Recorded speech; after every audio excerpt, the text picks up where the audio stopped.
الحمد لله نحمده ونستعينه ونستغفره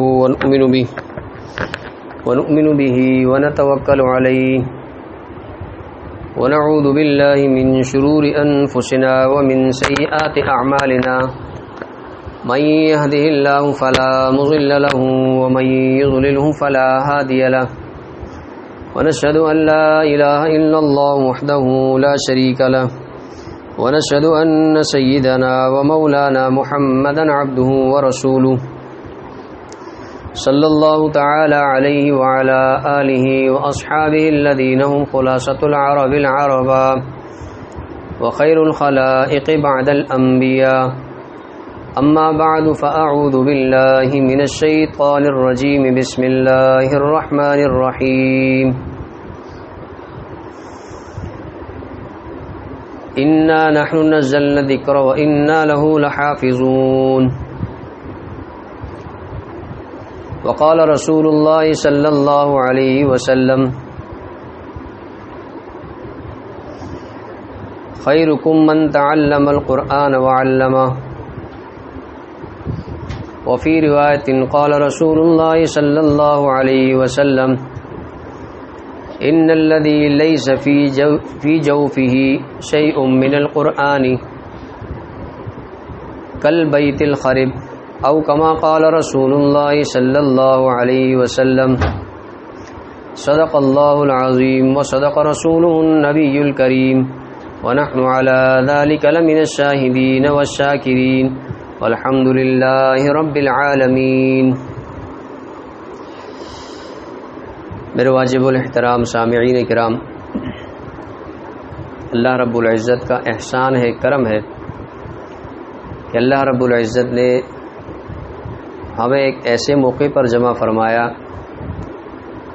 جو موقع اللہ رب العزت خوش قسمت لوگوں کو عطا فرماتے ہیں، اور یقیناً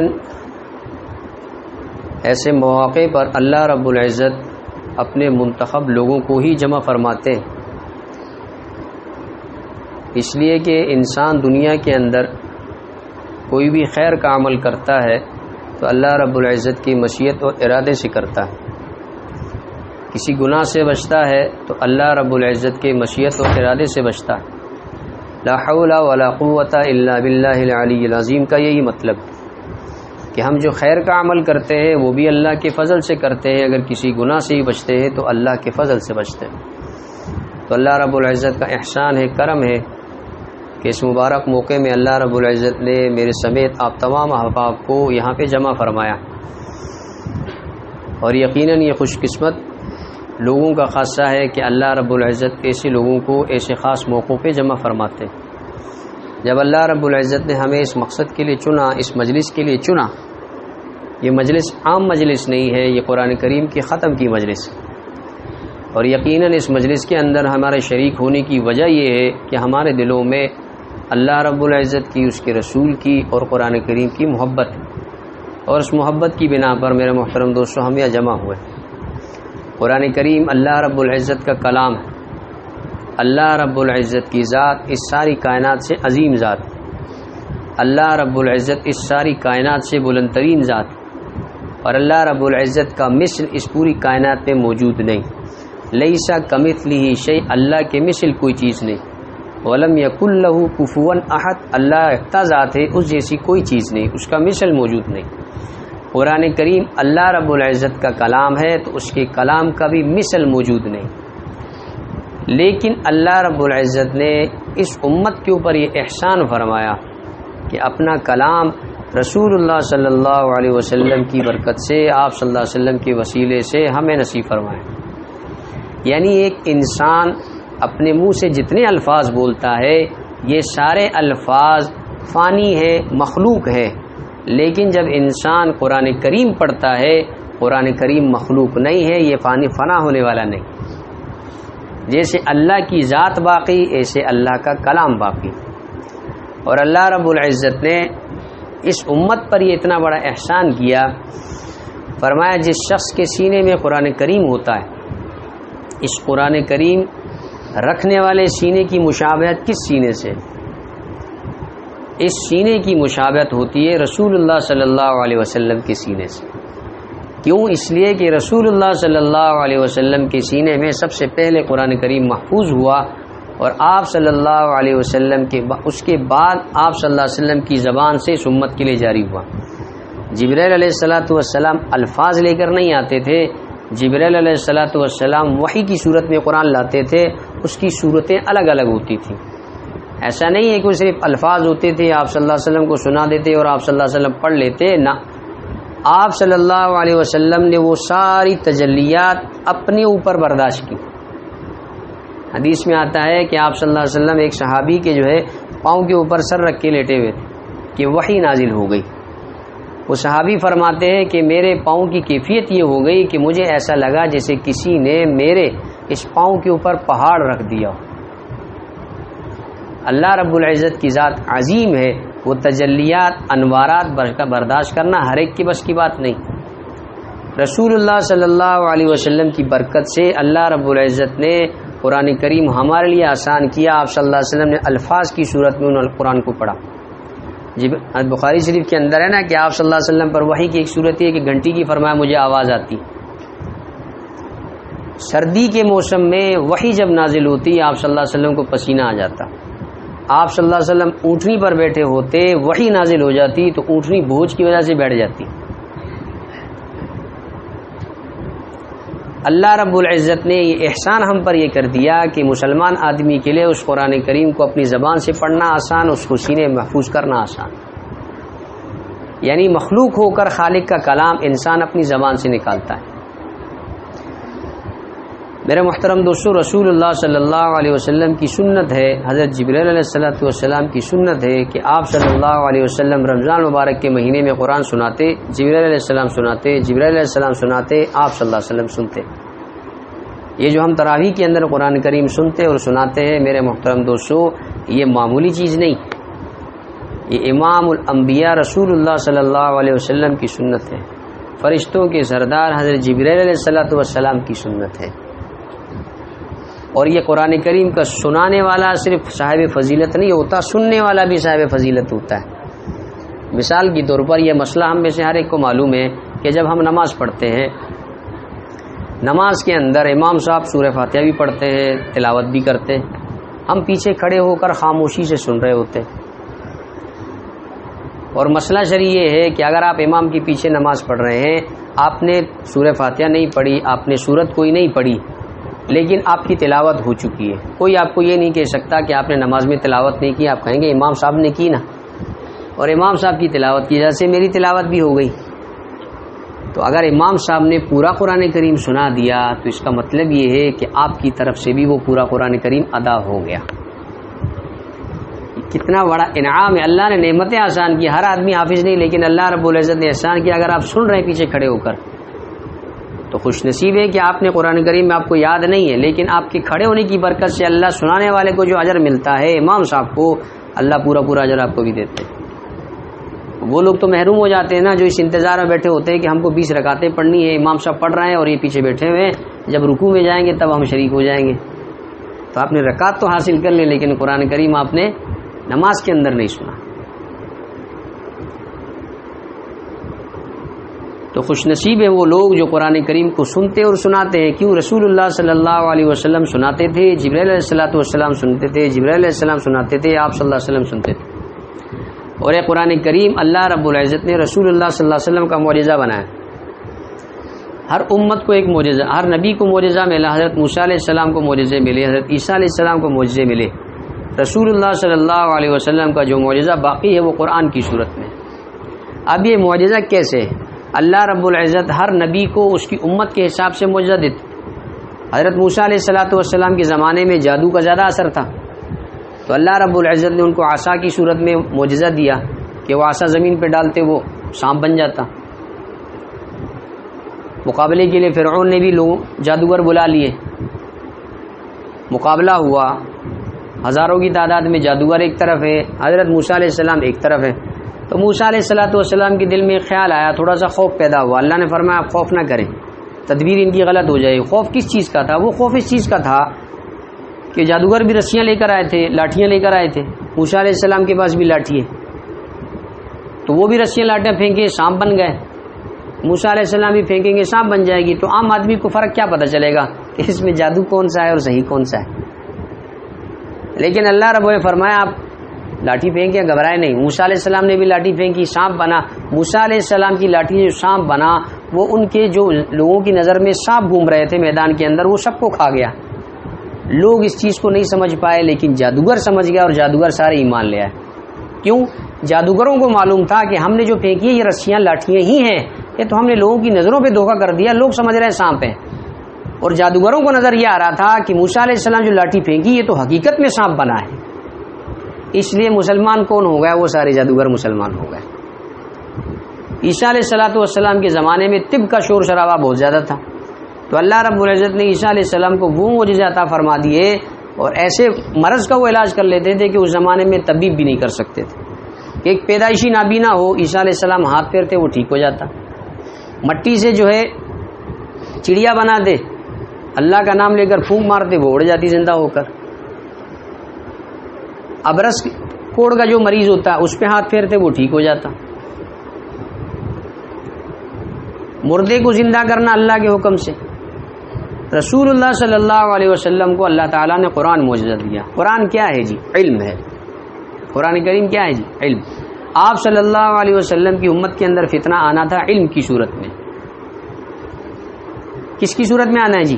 علم کی صورت میں۔ آج آپ دیکھتے ہیں دنیا کے معاشرے کے اندر دو طرح کے علوم ہیں جس کو ہم کہتے ہیں علوم دینیہ اور ایک کہتے ہیں عصری علوم، دنیاوی علوم۔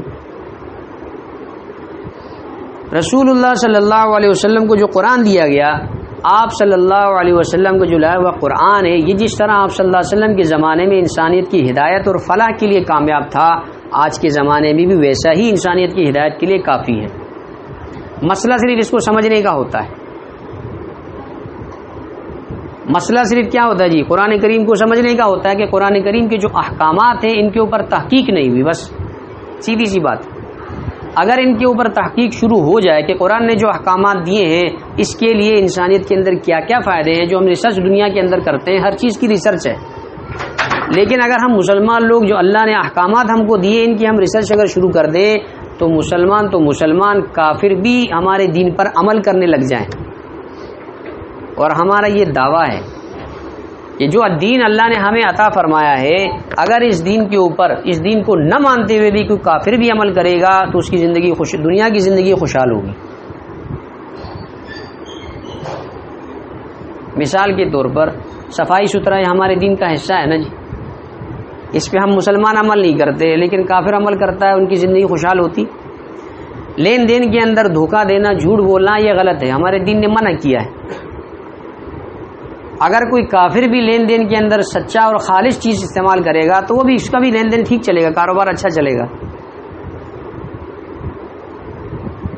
معاشرے کے اندر ایک دوسرے کا خیال کرنا، پڑوسی کا خیال کرنا، کوئی بیمار ہو اس کی بیمار پرسی کرنا، انسانوں کے حقوق، جانوروں کے حقوق، ان حقوق پر اگر وہ عمل کر رہے ہیں تو ان کے معاشرے میں امن قائم ہے، لیکن اگر ہم عمل شروع کر دیں تو ہمارے معاشرے میں خود بخود امن آئے گا۔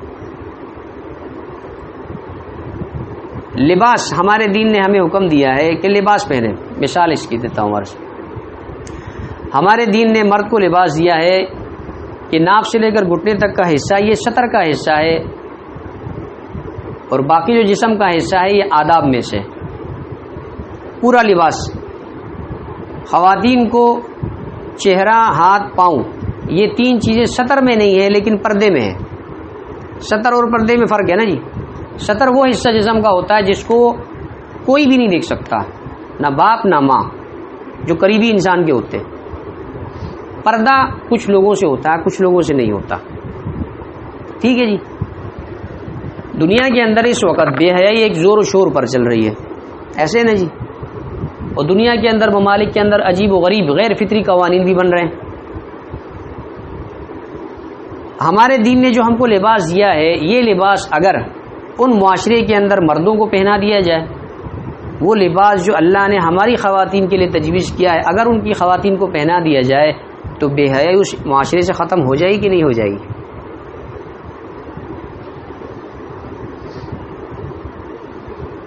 وہ لباس جو ہمیں شریعت نے دیا ہے، اس لباس کو پہن کر کوئی آدمی گناہ کے خیالات کے اندر نہیں پڑتا. لیکن اگر اس لباس کو ہٹا دیا جائے اور مغربی تہذیب والا لباس لے لیا جائے تو ہر انسان کے دماغ کے اندر گناہ کا تصور پیدا ہو جاتا ہے. یعنی دنیا اس وقت اس بات پہ پریشان ہے کہ دنیا کے اندر بے حیائی بہت زیادہ چل رہی ہے. اس بے حیائی کو ختم کیسے کیا جائے؟ اور لوگ جو غیر فطری قوانین کا مطالبہ کر رہے ہیں، جمہوری نظام ہے، لوگ مطالبہ کر رہے ہیں، ان کو بنانا پڑ رہا ہے. وہ مطالبات کیوں کر رہے ہیں؟ لوگ مطالبہ کرنا چھوڑ دیں، اس کی وجہ ہم کہتے ہیں آپ لباس شروع کر دیں نا. یہ لباس مردوں کو پہنانا شروع کر دیں، جو ہمارے دین اسلام نے مردوں کے لیے رکھا ہے، وہ لباس جو خواتین کے لیے رکھا ہے وہ آپ پہنانا شروع کر دیں. آپ کے معاشرے سے بے حیائی خود ختم ہو جائے گی. وہ ذہنی طور پر ہیجان ہے وہ خود بخود ختم ہو جائے گا. اب ہمارے دین کے اندر اللہ رب العزت نے قرآن میں یہ خوبی رکھی ہے کہ قرآن کریم کے جس طرح الفاظ اس کا حاصل کرنا ہم اپنے دین کا حصہ سمجھتے ہیں، قرآن کریم کے معانی کا سمجھنا بھی ہمارے دین کا حصہ ہے. قرآن کریم کے ان معانی کو سمجھ کر عمل کرنا، یہ 3 نیکیاں ہیں. بسا اوقات ہمارے معاشرے میں لوگ قرآن سے دور کیا ہوتے ہیں کہ جی قرآن پڑھ لیا سمجھ میں نہیں آتا اس کا فائدہ کیا ہے. میرے محترم نے پہلے عرض کیا کہ یہ کلام اللہ کا ہے. دنیا کی جتنی بھی کتابیں ہیں ان کتابوں کو اگر آپ پڑھیں بغیر سمجھے تب تو ہم کہہ سکتے ہیں کہ آپ غلط کر رہے ہیں، آپ اپنا وقت ضائع کر رہے ہیں. کیوں؟ اس لیے کہ ان کتابوں کے لکھنے کا مقصد ہی ان کا یہ ہے کہ اس کتاب کو سمجھا جائے. لیکن قرآن کریم کے الفاظ بھی مقصود ہیں، قرآن کریم کے معانی بھی مقصود ہیں، قرآن کریم کے اوپر عمل بھی مقصود ہے. 3 الگ الگ چیزیں. اگر کوئی آدمی صرف قرآن کریم کے الفاظ کو اپنی سینے میں محفوظ کرتا ہے، یہ آدمی بھی اللہ رب العزت کے ہاں مقرب ہے اور اس کو اجر ملے گا. جو معانی کو پھر سمجھتا ہے اس کے لیے اس سے بڑا اجر ہے. جو ان معانی کو سمجھ کر ان پر عمل کرتا ہے اس کے لیے اس سے بڑا اجر ہے. اس لیے رسول اللہ صلی اللہ علیہ وسلم نے فرمایا الف لام میم، یہ ایک لفظ نہیں ہے. الف الگ حرف ہے، لام الگ ہے، میم الگ ہے. الف کے اوپر الگ 10 نیکیاں، لام پر الگ، میم پر الگ. اور آپ صلی اللہ علیہ وسلم فرمایا، میں نے جو حدیث پڑھی کہ وہ دل، وہ سینہ جس کے اندر قرآن کریم کا کچھ بھی حصہ نہ ہو، فرمایا وہ سینہ ویران گھر کی طرح، خالی گھر ہو جس پہ زمانے سے کوئی رہائش نہ کرتا ہو، بالآخر وہ گھر کی مثال ایسی ہو جاتی ہے وہاں جنات بسیرا بنا لیتے ہیں. فارسی کا مشہور مقولہ ہے نا، خانہ خالی رہ دے امی گیرت، کہ اگر گھر جو ہے کافی عرصے تک خالی رہے تو جنات وہاں بسیرا کر لیتے، شیاطین وہاں بسیرا کر لیتے. تو جس آدمی کا سینہ بالکل قرآن سے خالی ہو، کچھ بھی ایک لفظ بھی نہ ہو، ایک حرف ایک صورت بھی نہ ہو، تو وہ آدمی تو گھر کیا ہو گیا؟ ویرانی کی طرح ہو گیا.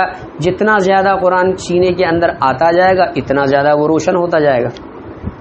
اس لیے علماء نے لکھا ہے کم از کم ایک مسلمان آدمی کو کم از کم بنیادی 4 صورتیں آنی چاہیے. کیوں؟ اس لیے کہ زیادہ سے زیادہ رکعتیں کتنی ہم پڑھتے ہیں؟ 4 رکعتیں پڑھتے ہیں نا سنت کی صورت میں. تو اتنا تو سیکھنا فرض ہے جو کم از کم 4 صورتیں ایک مسلمان آدمی کے سینے میں ہونی چاہیے. یعنی یوں سمجھے جس طرح دنیا میں درجے نا، اسکول کے ایک نرسری ہوتا ہے، پھر KG ہوتا ہے، پھر مڈل ہوتا ہے، پرائمری مڈل، پھر اس کے بعد آگے. تو نرسری کا درجہ تو ہمیں پاس ہونا چاہیے نا کم از کم، کہ 4 صورتیں آتی ہوں جس سے اپنی نماز ادا ہونا. تو یہ چاہیے کہ قرآن کریم کی جو چھوٹی صورتیں ایک پاؤ کی صورت میں، یہ ہر مسلمان آدمی کی سینے میں محفوظ ہونی چاہیے. ہر مسلمان آدمی کی سینے میں محفوظ ہونی چاہیے. اس کا فائدہ ہوگا کہ جب قرآن کریم آپ کی سینے میں محفوظ ہے تو کم از کم جنات اور شیاطین کا بسیرا تو نہیں بنے گا. آج ہمارے معاشرے میں یہ مسائل بہت زیادہ ہے نا جی، جنات وغیرہ کے اس طرح کے اگر مسائل زیادہ آ جاتے تو ویسے ہی پریشان ہو جاتے. جتنا زیادہ سینہ آپ کے قرآن کریم کے نور سے بھرا ہوا ہوگا اتنا اللہ رب العزت آپ کے سینے کو محفوظ رکھیں گے جنات و شیاطین سے. اور جتنا خالی رہے گا اتنا زیادہ پھر دوسری چیزیں آتی رہیں گی. اس وقت ہمارے معاشرے کے اندر لوگ الفاظ ایسے بول دیتے ہیں کہ آپ کو سمجھ نہیں آتی کہ مسلمان آدمی کے الفاظ ہونے نہیں چاہیے. کہ آپ قرآن کریم کیوں پڑھا رہے ہیں؟ کیا فائدہ ہوگا؟ مولوی بنانا ہے بیٹے کو؟ آپ قرآن کریم کیوں بنا رہے ہیں؟ اس وقت ہمارے معاشرے میں گرد و غبار کی کیفیت ہے. یعنی ایک میدان ہو جہاں پہ گھوڑے بھی ہوں، خچر بھی ہوں، سب کچھ ہو. کوئی گھوڑے پہ بیٹھا ہے، کوئی اونٹ پہ بیٹھا ہے، کوئی خچر پہ بیٹھا ہے، اور ایک دوڑ لگی ہوئی ہے اور گرد و غبار اڑ رہا ہے. ایک آدمی سامنے سے کہتا ہے کہ بھائی آپ تو گدھے پہ سوار ہو، وہ کہتا ہے آپ کس پہ؟ وہ کہتا ہے میں جی گھوڑے پہ سوار ہوں.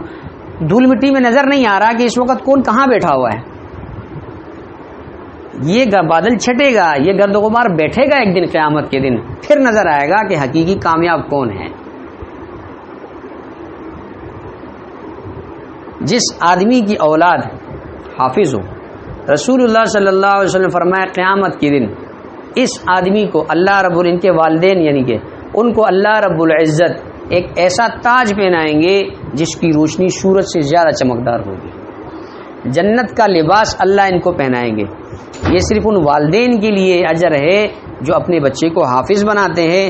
حافظ آدمی کا تو اجر ہی اللہ اس پہ چھوڑ دیں گے، یعنی اس کا اتنا اعزاز ہوگا اللہ رب العزت اس کا اجر اس پہ چھوڑ دیں گے کہ آپ قرآن پڑھنا شروع کریں اور جنت کے مرتبوں پہ چلنا شروع کریں. جہاں آپ کا قرآن ختم وہی حضرت آپ کا مقام. یہ اعزاز ہوگا، یعنی پہلے سے منتخب نہیں جی آپ نے 30 پارے پڑھے تو 30ویں منزل پہ آپ چلے نا. اللہ یہ اعزاز دیں گے حافظ قرآن کو. اور یہ اعزاز ہوگا فرمایا کہ 10 آدمیوں کی وہ ایسے لوگوں کی شفاعت کرے گا جو لوگ جہنم جن کے بارے میں طے ہو چکا ہوگا کہ ان آدمی یہ ناکام ہو چکے، ان کے بارے میں جہنم کا فیصلہ ہو چکا، یہ حافظ آدمی ان 10 آدمیوں کی سفارش کر سکتا ہوگا. یہ اتنا بڑا پروٹوکول قیامت کے دن نہ کسی بادشاہ کو ملے گا، نہ کسی وزیر کو ملے گا، نہ کسی دولت مند کو ملے گا، نہ کسی فقیر کو. یہ ملے گا حافظ قرآن کو. یہ حقیقی لوگ ہیں جنہوں نے اپنی آخرت کا سامان کر لیا.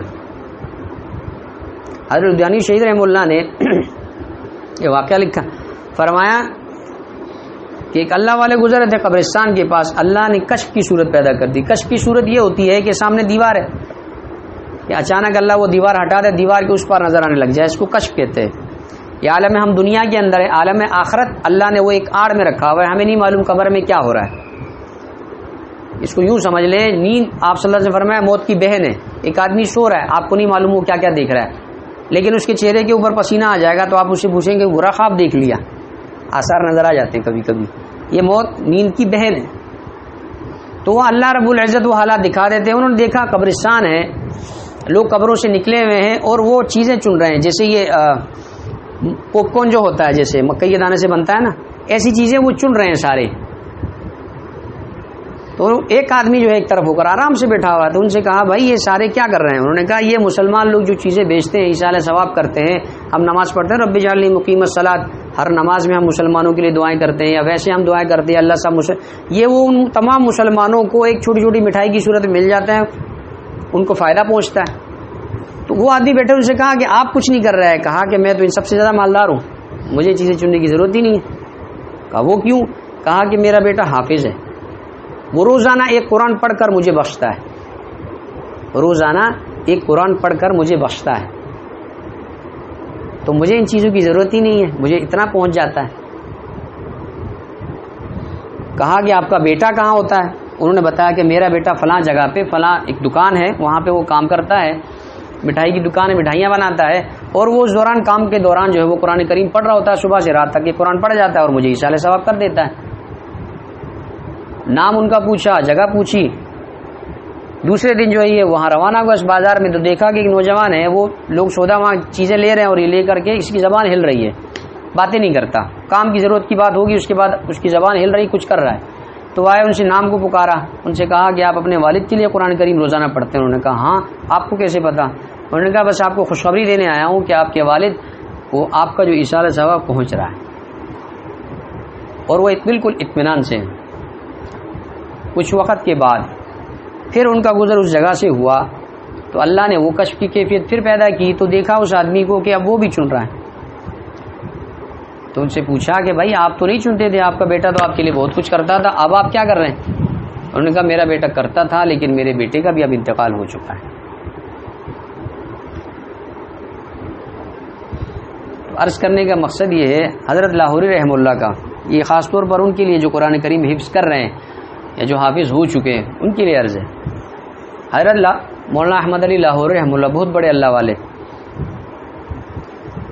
فرماتے ہیں کہ وہ تقریر کر رہے تھے، تقریر میں ان سے کہا کہ دیکھو اگر کسی عورت کے ایک ماں کے 4 بیٹے بھی ہونا اور ہر بیٹا اپنے گھر سے آدھی آدھی روٹی بھی بیچ دے ماں کے لیے تو ماں کا گزارا چل جاتا ہے. یعنی اگر وہ ایک جو ہے نہیں پال سکتا، دوسرا الگ سے نہیں پال سکتا، لیکن اگر اس کے 4 بیٹے ہوں وہ آدھی آدھی روٹی بیچ دیں، گھر سے تھوڑا تھوڑا سالن بھی بیچ دیا کریں تو ماں کا گزارا چل جائے گا. اور فرمایا کہ اگر کسی آدمی کے 10-12 دوست ہوں اور اس کو کسی چیز کی ضرورت ہو تو تھوڑی تھوڑی مدد تو دوستوں سے مل جاتی ہے. تو فرمایا کہ تم سارے لوگ میرے اتنے سارے دوست ہو، اگر میں دنیا سے چلا گیا تو میں تم سب سے امید رکھتا ہوں کہ کچھ نہ کچھ پڑھ کر جو ہے میرے فقیر کے لیے پیچھے بھیج دیا کرنا.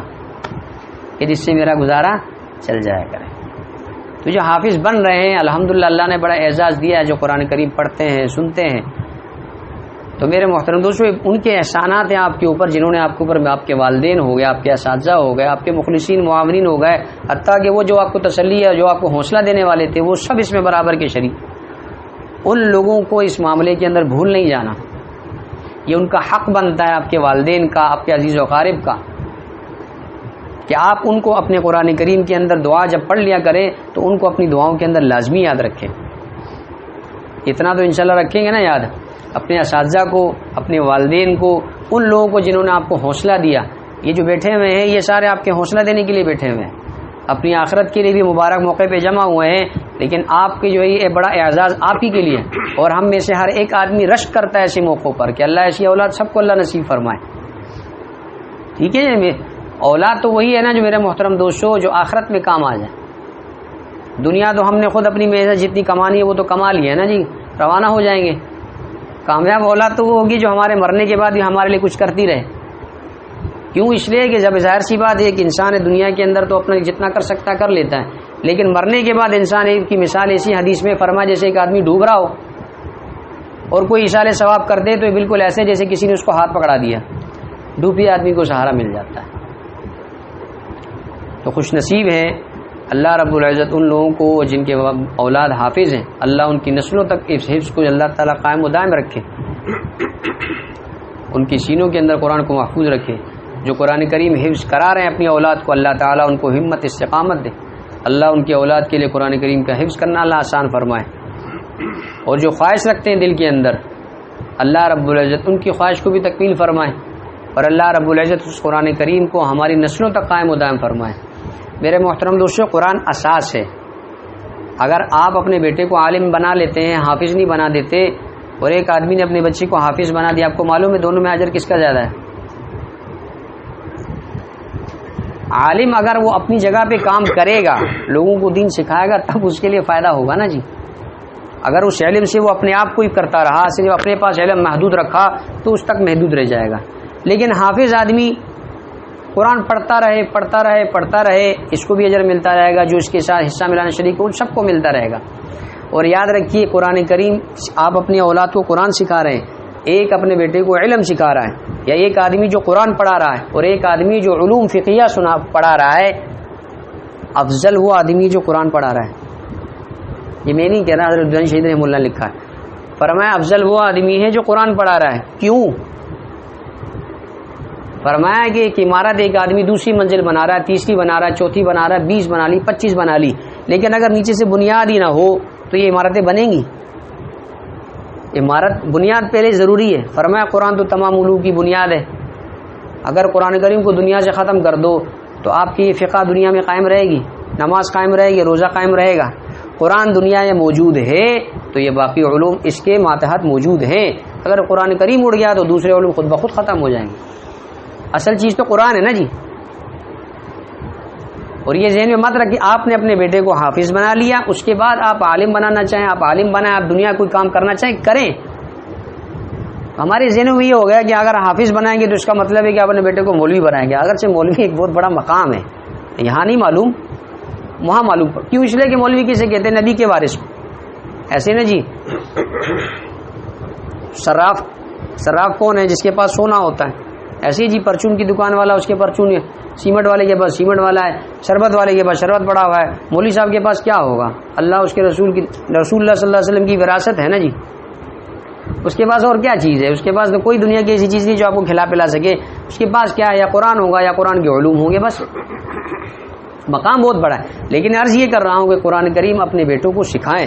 اس دور کے اندر جس شخص نے اپنی اولاد کو حافظ بنا دیا، اس نے آنے والی نسلوں کو فکری طور پر اس دور کے تمام فطروں سے محفوظ رکھا۔ اس وقت فطرے بہت زیادہ ہیں، بہت زیادہ، انتہائی زیادہ، یعنی یہاں تک ہیں کہ نام مسلمان کے ہوں گے، باتیں مسلمان کی ہوں گی، سب کچھ ہوگا، کوئی آ کر کے کہتا ہے یہ حدیث کی ضرورت نہیں ہے، قرآن خود سیکھو۔ ایسے بھی ہے نا جی، قرآن کریم کو کسی کے سمجھنے کی ضرورت نہیں ہے، حالانکہ ABC پڑھنے کے لیے دنیا کے ہر کام کے لیے کسی سیکھنے کی ضرورت ہے، قرآن کے لیے آپ کو کہیں کسی سیکھنے کی ضرورت نہیں ہے، آپ خود سیکھیں۔ اگر ہم خود سیکھ سکتے تو رسول اللہ صلی اللہ علیہ وسلم کو اتنی تکلیفیں دینے کی کیا ضرورت تھی؟ جیسے بنی اسرائیل کو تورات ہاتھوں ہاتھ ملی، انجیل ہاتھوں ہاتھ ملی، زبور ہاتھوں ہاتھ ملی، قرآن میں مل جاتا کہ بھائی پڑھ لو۔ آپ صلی اللہ علیہ وسلم کے مناسب، جو آپ صلی اللہ علیہ وسلم کی ذمہ داریاں، ان ذمہ داریوں کے اندر یعلمہم الکتاب، تعلیم کتاب بھی ہے۔ آپ صلی اللہ علیہ وسلم فرمائے انما بعثت معلما، میں استاد بنا کر بھیجا گیا ہوں۔ ہر وہ چیز جو استاد سے سیکھی جائے میرے محترم دوستو وہ معیاری چیز ہوتی ہے۔ ہمارا دین نقل کا نام ہے نا، عقل کا تو نام نہیں ہے۔ ہمارا دین کیا ہے جی؟ اگر کوئی آدمی کہے جی فجر کی میں 5 رکعت پڑھوں گا، ہم کہیں گے بھائی نقل بتاؤ، ہمیں کوئی حدیث سنا دو، عقل تو ہم نہیں مانتے ہیں۔ ہمارا دین تو ہے ہی نام نقل کا، اس لیے ہمارے پاس سند موجود ہوتی ہے کہ آپ نے قرآن شریف کس سے سیکھا، انہوں نے اپنے استاد سے، انہوں نے اپنے استاد سے، انہوں نے اپنے استاد سے۔ حدیث ہمارے پاس سند کے ساتھ، ہر چیز ہمارے پاس مستند موجود ہے۔ بس یہ ذہن میں رکھنا ہے کہ اللہ رب العزت جو ہمیں علم عطا فرمایا قرآن کی صورت میں، یہ علم یقینی ہے، اس میں شک کی گنجائش ہی نہیں۔ جس چیز کے اندر اللہ نے اس قرآن کریم کے لکھا ہے کہ انسان کی فلاح ہے، اسی میں فلاح ہے، اور جس چیز کے اندر لکھا ہے کہ انسان کی اس کے اندر ناکامی، اسی چیز کے اندر یقینی طور پر 100% ناکامی ہے۔ اللہ رب العزت ہمیں قرآن کریم کو سمجھنے کی توفیق نصیب فرمائے۔